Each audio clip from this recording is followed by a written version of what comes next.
This is More Money with economist Steve Moore. Now, Steve Moore. Welcome back, folks. It's the More Money Show. I'm very pleased and really honored to have Dave Bossie on. Dave Bossie, you all know, ran the Trump campaign in a masterful way in 2016. Trump would not have been president if it had not been for Dave Bossie. And, of course, he has a key role in the campaign this time around. And I know, Dave, you've got meetings with the president this weekend. How do you feel like things are going? Oh, boy, Steve, you know, I'm a guy who always wants to run through the tape. So this is a hectic time. There's a lot of moving parts, but the president is doing an amazing job against all odds. He's got a team that's really working hard. We're really putting the final touches on the convention, for next month, less than a month from now. And it's pretty amazing that we're going to be renominating him again for the third time. And I can't tell you how excited I am for him and for our country, because we have to get rid of the worst president in American history. And I've said my whole entire life that Jimmy Carter was the worst president, but he has lived long enough to see that he's no longer the worst president in history. Oh, I agree entirely with that. I mean, Jimmy Carter was a C-minus president compared to Joe Biden, who, I mean, really, when you think about Dave Bossie, I ask my listeners all this time, can you think of one thing that he's done right? And I can't. No, he doesn't even look. He is well out of his mind. I mean, we all see the pathetic state that he is in. Everyone knows it.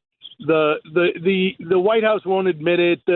But he's in a terrible place, mentally and physically, and it affects us around the world. When you watch the G7 or whatever number it was last week with all the European leaders, they're looking. You see what they're doing. They're looking at him. America is weak. We're weak at home and abroad, and that's when it gets dangerous, Steve. That's what President Trump did for 4 years. He kept everybody on their toes here at home and around the world.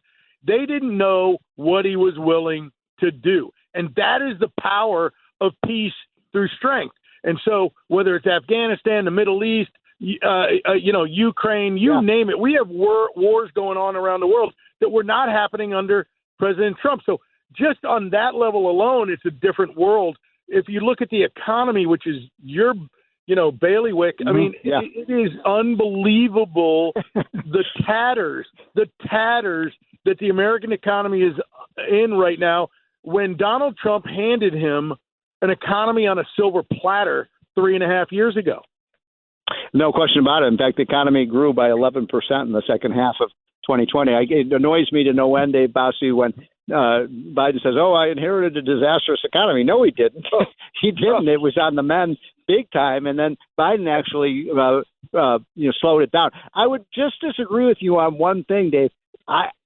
Yes, he's losing his mind, but also he's proved himself to be just an ultra-liberal. I mean, every single issue, whether it's energy policy, tax policy, he's just a big leftist. And I didn't think of him like that, Well, let me say two things. One is I totally agree with you, and we don't disagree on that. We totally agree on that. But it is really an unelected staff-run White House. That's the true. danger, Steve. Okay, let's just talk about that for a minute, because he's surrounded by radicals, and he cannot lose the radical Hamas wing of the party. Okay, the second he loses that, he loses control, and he's never going to do that. So this is a serious problem for him, and so we'll just have to see how he's able to mutter through. But next week's the first debate. I was incredibly honored to participate in all the debates with President Trump in 2016 and in 2020, and so this is I'm actually going to be seeing him very shortly, and we're going to have a lot to talk about as far as the debates are concerned. Well, tell him to be nice, because I think that's the one thing. I was watching the last debate, that he had with Biden, and he just came across as mean. But let me ask you one last question, Dave Bossie, and I know that you. Thank you so much for your time, and tell the president he has a lot of supporters on WBC radio.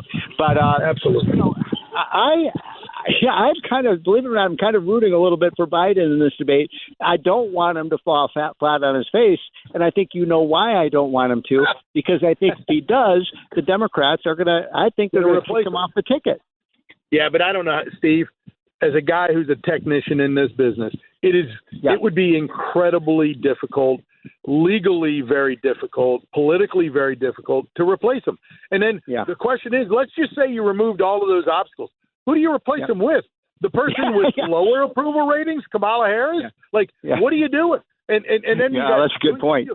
But then would you be worried about Gavin Newsom? Well, but here's why I'm not, and this is real. The second you put Gavin Newsom on, Kamala Harris cannot be vice president anymore for a couple of reasons. One, he doesn't like her, and two, they're both from California, from the same state. So you got a big problem. And so you have, but regardless, you're going to take off one old white guy and replace him with another young white guy, and bypass the current first black female president in American history. I don't know that the Democrat base can do it. Delegates. Remember this: the delegates are elected as Biden-Harris delegates. Vice President Harris for 3.5 years has been racking up chits in state after state. She has her own power base now. If this thing goes sideways for Biden, don't think that she's just going to walk away from it. Oh, that's a great point. Quick. They're going to get ugly quick, and I can't wait for it. So one last question on the way out. And I asked Corey Lewandowski, my good friend, who was also one of the campaign managers last time. I asked him this. I want kind of your serious answer, because Donald Trump is now, 76, 77? He's almost as old as Biden. But, I know I've been around him many times in the last number of months, and he seems at the top of his game to me. But do you see any mental decline or slowdown in Donald Trump? Okay, so a couple of things in life. Joe Biden is 81. Donald Trump just turned 78 this week. Okay, so there's a 3-year difference. First of all, that's true. 3 years young, 3 years younger. Now, there's young 81-year-olds and there's old 81-year-olds. Okay, I mean, my dad is 84. And he could run laps around Joe Biden. He's just an incredible physical and mental specimen. And so there's a young and old every age, by the way. So Donald Trump is a young 78, and Joe Biden is an old 81. And that's the difference. There's no difference. That's right. I'm going to tell you right now, Donald Trump is as quick, fast, and furious and intense and as he's ever been. This guy is on the top of his game. I have seen no decline whatsoever. He's physically in great shape. He is mentally in great shape. And so the left is going to want to hang that out there because they're 3 years apart. There's not even a comparison. Yeah, Dave, I would just add to that, having spent some time with the president recently, I actually think he's gotten better. I really do. I think he's a better candidate today than ever before. With age comes wisdom, and I see more wisdom in Donald Trump. I really do. I couldn't agree with you more. Thanks, Steve. Okay, thanks, Dave. Have a great weekend. Thanks. Bye. You too. Bye-bye. This is WBC Radio. Thanks so much for joining. We'll be right back. Long Island is more exciting than ever at Jake's 58 Casino Hotel. Get ready to zoom into some serious cash with Zoom Ball every Wednesday in June. Win up to $500,000. 1 point equals 1 entry. 2 lucky winners will be drawn at the top of every hour from 1 to 5 p.m. to play Zoom Ball. Discover the excitement at Jake's 58 Casino Hotel. If gambling is a problem for you or someone, please call the 24-hour toll-free helpline at 877-8-HOPE or text NY.